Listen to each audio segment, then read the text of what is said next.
তোমরা নিশ্চয়ই টেলিভিশনে পাত্রীর বিজ্ঞাপন দেখে এসেছো। আমি মুনমুন চৌধুরী মুনমুন গ্রুপে একমাত্র মালিক। আমার ছেলে আকাশ চৌধুরীকে বিয়ে করাবো দেখে এই সিদ্ধান্তটা আমি নিয়েছি। তোমরা এসেছো, আমি খুবই খুশি হয়েছি। তোমাদের সামনে ওয়েলকাম ডিশ রাখা আছে, please take your dish.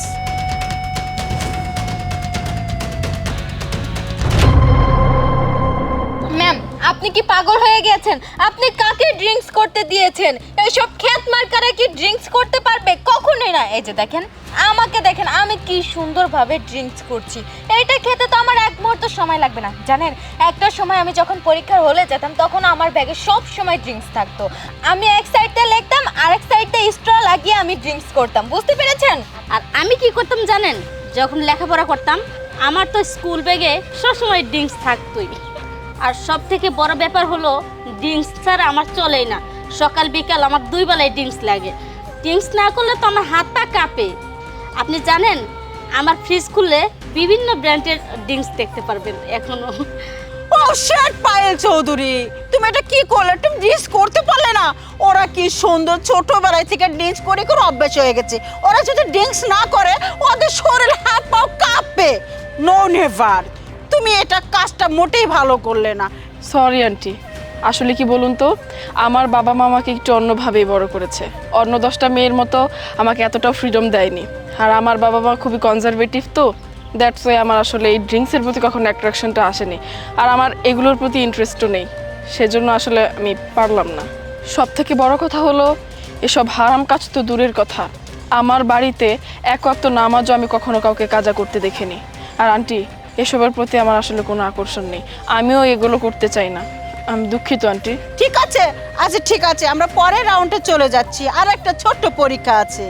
Madam, আমার কোটি টাকা সাহায্য করবেন, আমার মাটা না অনেক অসুস্থ। আয় চুপ কর। তোদের মতো পিচ্চু পিচ্চু মেয়েরা না, যে দেখছিস যে আমার হাতে টাকা আছে সেই টাকা চেয়ে বসলে তোর মা নাকি অসুস্থ। তুই কি ভেবেছিস তুই আমাকে ভুলভাল মিথ্যা কথা বলবি আর আমি সত্যি সত্যি তোকে টাকা দিয়ে দিব? তোর জন্য কি আমি টাকা এনেছি? কখনোই না। শোন, একটা শুভ কাজে যাচ্ছি, সেখানে যাওয়ার পথে বাধা দিস না, না হলে কিন্তু থাপড়ে এত 32টা দাঁত ফালাই দিব, বুঝতে পেরেছিস? ছোট লোকের বাচ্চা কোথাকার। ম্যাডাম দেন না, অমন করতেছেন কে? ওইখানে তো অনেকগুলি টাকা আছে।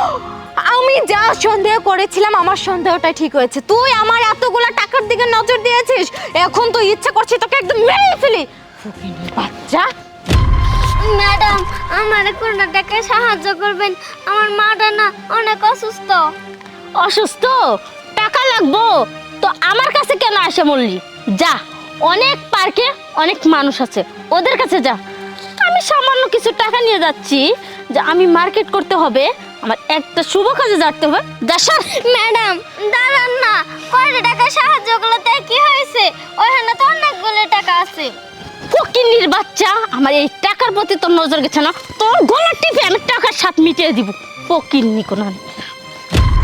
ম্যাডাম দাঁড়ান না, আমার কোটি টাকা সাহায্য করেন, আমার মা না অনেক অসুস্থ, ওষুধ কিনে খাওয়া লাগবে।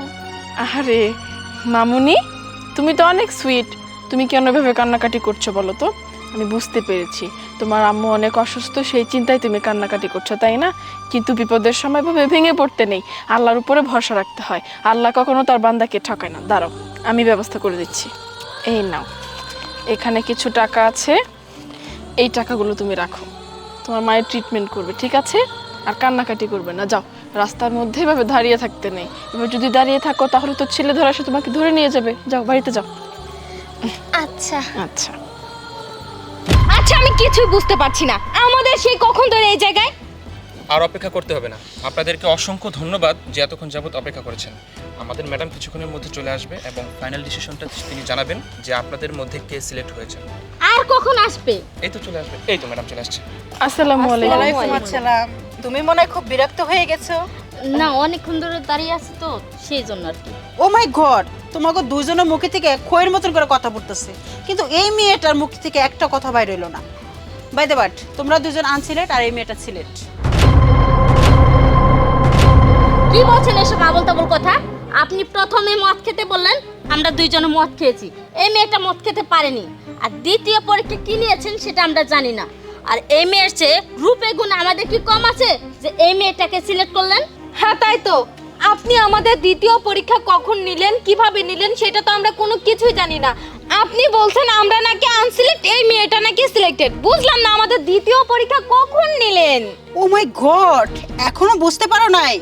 বুতু, আরে এই মেয়েটা না গরিব ফকিন্নি ভিখারি ছিল। ও গরিব ফকিনি না, হচ্ছে আমার ম্যানেজারের মেয়ে। ঠিক আছে, আমার ম্যানেজারের মেয়ে তোমাদের পরীক্ষা নিয়েছে। এই তুমি কেমন একটা নারী, হ্যাঁ? ছোট একটা মেয়ে তোমার কাছে সাহায্য চেয়েছে, তুমি দুর্ব্যবহার করে তার গালের মতো থাপ্পড় মেরেছো। এই মহিলা, তোমার তো বয়স বেশি, কথা বলার সময় বলো আমি বিশ্ব সুন্দরী, নিজেকে খুবই সুন্দরী মনে করো, কিন্তু একটা বাচ্চার সাথে কিভাবে ব্যবহার করতে হয় সেই ব্যবহারটা তোমার বাপ মাই তোমাকে শেখায় না? তোমাদের মতো মেয়েদের কারণে না কিছু কিছু বাপ মাওরা মানুষের কাছ থেকে বকা খায়। ফালতু মেয়ে কোথাকার! Get out from here, get out from here! What? এইসব মানুষ কিভাবে আসে? থ্যাংক ইউ, তুমি আসলে খুবই ভালো একজন সৎ মানুষ। তুমি বাচ্চাটাকে সাহায্য করেছো, তারপরে তুমি মদটা খাও না। আসলে এরকম একটা লক্ষ্মী বৌমা আমরা খুঁজছিলাম। ঠিক আছে, আমার ছেলের জন্য তুমি পারফেক্ট। তুমি কি রাজি? তুমি কথা বলতে অনেক লজ্জা পাইতেছো। ঠিক আছে, আজকে যখন এসেছো আমার বাড়িতে চলো, খাওয়া দাওয়া করে রেস্ট নিবা। আমার ম্যানেজার তোমাদের বাড়িতে পৌঁছায় দিয়ে আসবে।